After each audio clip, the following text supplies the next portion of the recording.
Welcome back to my channel.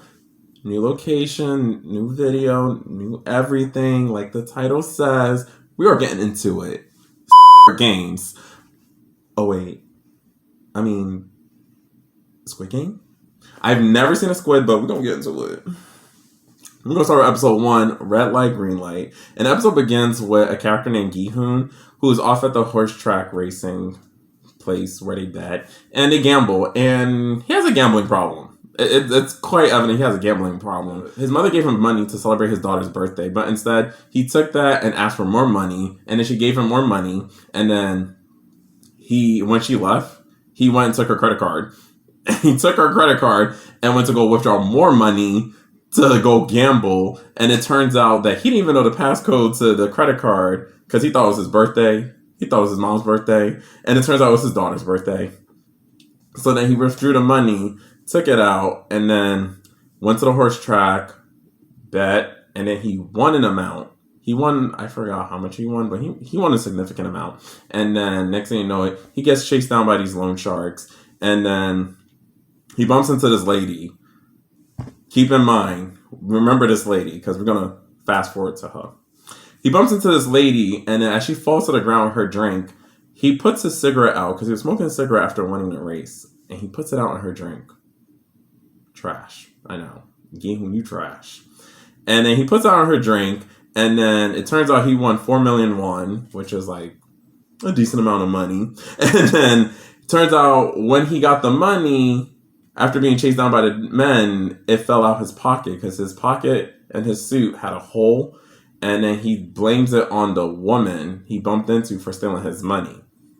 It's a little too late because the loan sharks got him in the bathroom stall, beat him up, and then asked him for the money. He said he doesn't have it, even though he was going to give it to them. That's when he found out he won 4 million won. But they beat him up. He ain't had the money. So then they said, oh, we have your, like, if you don't have the money, give us the rights to your body. And I'm sitting here like, this is not going to age well. But he signed it with his blood because his face was bloody. He took the blood, fingerprinted on the thing, gave him his rights. And so therefore he signed a contract. So then they said, thank you. We'll see you again. They left. Then we get to the scene where he finally gets to celebrate his daughter's birthday.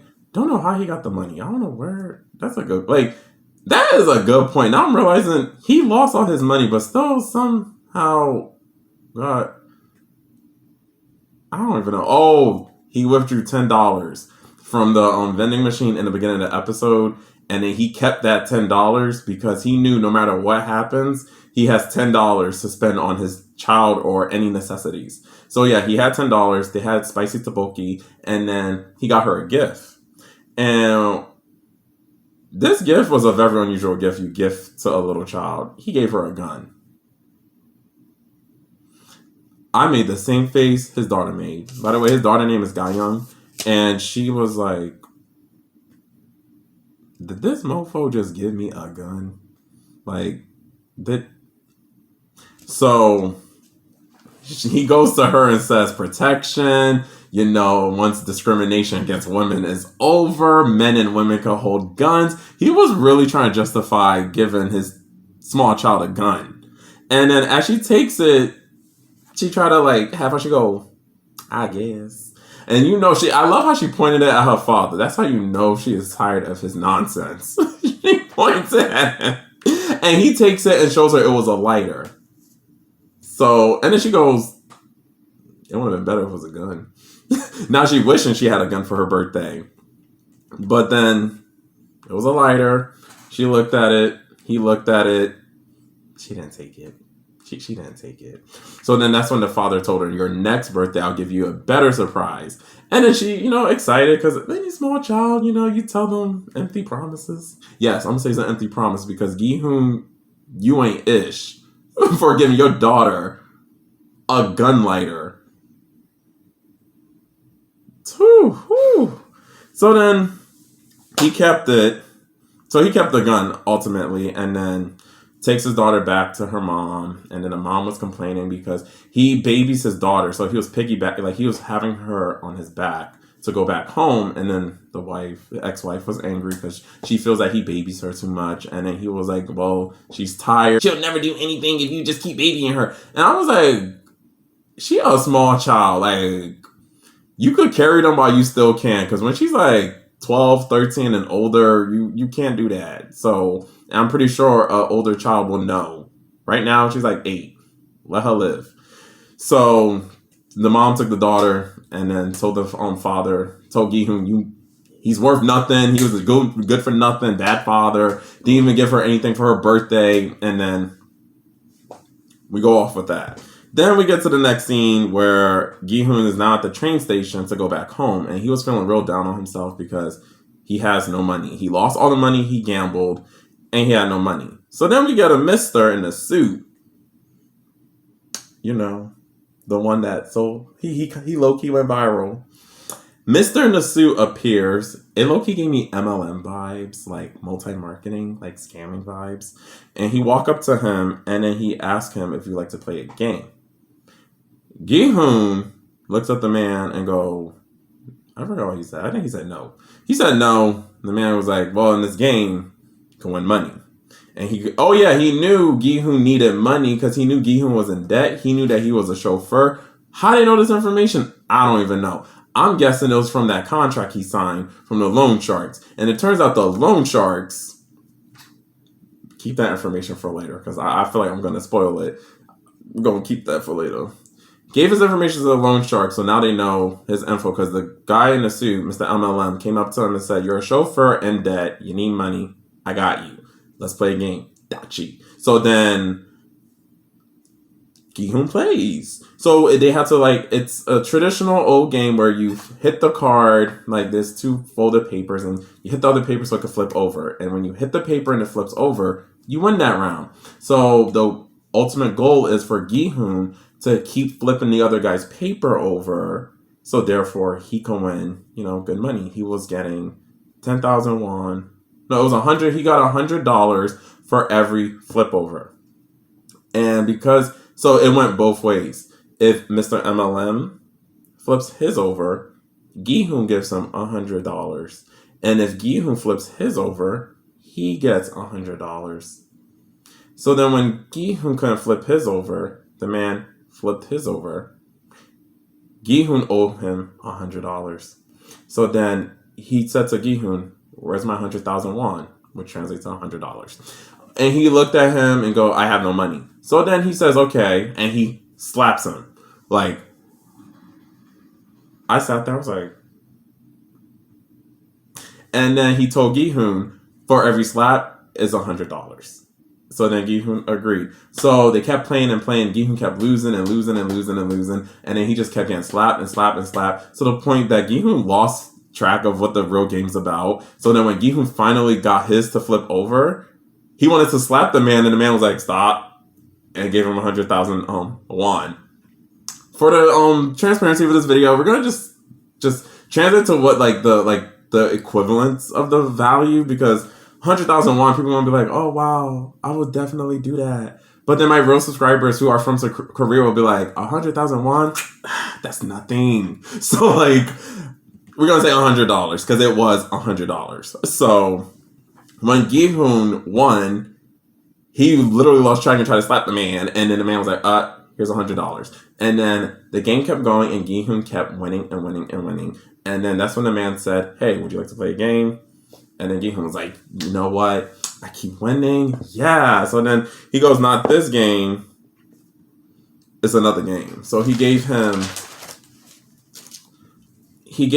a business card and he told him, call that number and let them know you would like to participate in the game. Basically telling them your birthday, everything. Even though it's crazy because he had his information. That's a loophole in the writing. While we're doing this review, we're going to go crack down in the writing because, I'm real nitty about that. There was a loophole because the contract knew Gi-hoon's information. Couldn't they just forward it? But I guess it's part of 2 separate agencies.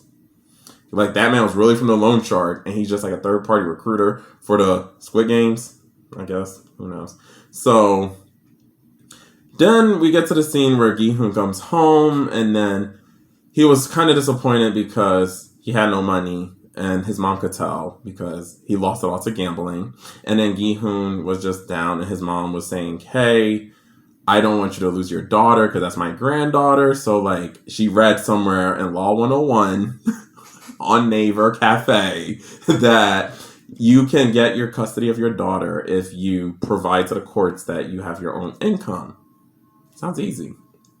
But we have Gi-hoon here, who chauffeurs, doesn't even drive. He doesn't even get Uber money. And he's out here trying to get Dachi money. Like, it's bad. It is bad out here. Like, of course he would like to show that he has money. So then, now Gi-hoon thinks in his head, okay, if I could prove that I'm financially stable, then I should, like, be able to get my daughter. So that was, like, his ultimate goal, was to get financial stability. Even though wasn't he always trying to get money? But I guess when he was gambling, it was like a high. But now that his mom told him, like, you can lose your daughter because the family's moving to America. So if your daughter leaves America, the grandma, she's never going to see her daughter. It was kind of sad. Grandma's going hard for her granddaughter. Meanwhile, the father's just lollygagging. So as Gi-hoon's over here struggling, he decides to call MLM back. Little did he know, it was not MLM he called back. He called back the games. And when I saw that card, it reminded me of the PlayStation. Like, the PlayStation symbols. Square, triangle, circle. I'm just saying. They were just missing an X, but that would have been a copyright. So he called to participate in games, and then they said sure. He gave his birthday, weight, information, everything. And then fast forward, Gi-hoon walks up to the van, and then the van asks for a passcode. Passcode's red light, green light. And he lets him get in. Gi-hoon gets in the van. See, a lot of people are knocked out. And then the van released this knockout gas, and he knocks out. Wakes up, and there's hundreds of people. And they're all in green and white jumpsuits. And they're all in bunk beds. So then he wakes up and with a scene with hundreds of people in green and white jumpsuits. And we get to the scene where there's a man attacking a lady. And it turns out that's the same lady who Gi-hoon ran into at the horse race. And when he see the man was attacking a lady, at first, Gi-hoon stops the man because it was a man attacking a woman. So then when he made the man stop and he saw the lady was the lady from the horse games, he then attacks the lady and go, listen, you little pickpocketer, you took my money. I want my money back. And I'm sitting here like, sir, y'all not asking why y'all all here? So then he's attacking pickpocketer. And then when he notices that the lady was the one who pickpocketed, Gi-hoon then starts to act like a white lady. He starts running in circles and starts calling the man who attacked pickpocketer a thug. And then the pickpocketer, a pickpocketer, and starts saying, guards, come get them. He was running in circles, acting like a white lady. Gi-hoon, I'm going to need you to realize where you at. Because why you out here trying to act like a white woman? Why are you trying to white woman these people? So then everyone's looking at him like, okay, dramatic. And then after that, that's when the guards just came in and then let the people know they aren't here to help you, but you are here for a game. So they play the first game called Red Light, Green Light. And I think, wait.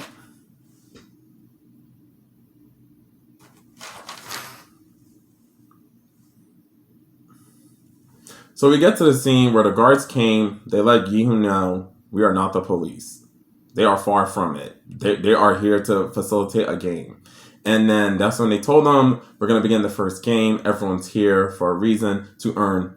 Actually, no, they didn't tell them they were going to earn money until after the game. So then they went to go play the game, and everyone's standing in the playground. It was a simulation. It looked like it was outside, but it really wasn't. Like, they really had these people fooled. So they went into the simulation, and then it was like, there was a giant girl robot machine thing. And so basically she'll sing the song Red Light, Green Light, like Ready, Set, Go, or whatever. And people will you keep walking. And then when they stop singing, you stop. And you keep going until you make it to the end to the finish line. And there was these two guys. We're going to call him fried, dyed, halogenated hair. He said to his buddy, red light, green light, we're going to win this game. He genuinely thought he could run as fast as he can. But lo and behold, Miss Robotine, she was singing slow and abruptly. She will sing and stop. So fried, dyed, halogenated hair ran and stopped. And then as he just, they shot him. They shot him. And then everyone just thought he was being dramatic because he was sniped. And his friend behind him thought he was being dramatic. So then when the song go again, people start walking slowly because they thought like, we're not losing our lives for this. His friend walked up to him and told him, wake up, stop playing. And then his friend starts coughing out blood. And I was like, Mister, I'm going to need you to just mind your business and try to get to the finish line. So when he saw his friend was coughing out blood, the song stopped. And he starts yelling at his friend to wake up. They snipe him too. But when they snipe him, he ran and dodged that bullet. And then that's when all the guns came out. And then they just kept shooting him. He was obliterated in front of everyone. And everyone just sat there and go. Then they set the song again. And people started walking slowly. Actually, the game was just a mess. They started walking slowly. And then people kept like fidgeting and moving, and they started sniping everyone. People kept getting shooting at. People kept getting shot at to the point that Gi-hoon realized he had to make it to the end. So we get to the scene where after some people kept getting shot at, it became a bloodbath. That was one thing I didn't like about the episode. It became a bloodbath. So Gi-hoon tried to keep going, but then he trips over a body. And then that's when this one character saved him, because when the song stopped, he held him. And I was like scared because like if Gi-hoon moved, they both would have gotten shot. But he saved him. And then Gi-hoon also found his childhood friend Sangwoo was there. And it turns out Mr. SNU graduate isn't dead. And he was like low-key embezzling money. So he found out he was there because he saw him at the finish line. And he was trying to tell Gi-hoon the only way he could survive was to get behind players. And then it made me realize Sangwoo never stopped, because using his logic, he was one of the first people to the finish line because he would move behind a frozen person, and because of that, the detector will detect behind this frozen person that there was movement, but shoot the person in front. Come on, Sangwoo. So he told Gi-hoon to do the same. Gi-hoon picked up quick and go, I'm not doing that. Because he knew, because even though you can move, if you're behind a player, the motion sensor is one bullet per motion. So even though Gi-hoon moved, it will shoot the person in front. Therefore, he's technically the frozen one. So then Gi-hoon didn't do that. He just went fair and square. And the game ended. And then the episode ended, and that's when they said, who's eliminated. And people found out real quick what it means to be eliminated. It was quite dark, but that was a good episode. It was a really good episode because even though it was a bloodbath, it was a really good episode. We're gonna rate this episode a B. Tonight's episode gets a B because it was good, because even though they did not waste time explaining everyone's background, they just went straight into it because we didn't even know the characters' names. We only knew Gi-hoon. And that was it. Gi-hoon and Sangwoo. Everyone else we didn't know. They just went straight into it. I appreciate it. Yeah. So drop a comment. Let me know you stopped by. What are your thoughts? And who you think is going to win the Squid Games? No spoilers. Let's just drop it in the comments and let's just go through it. And take care.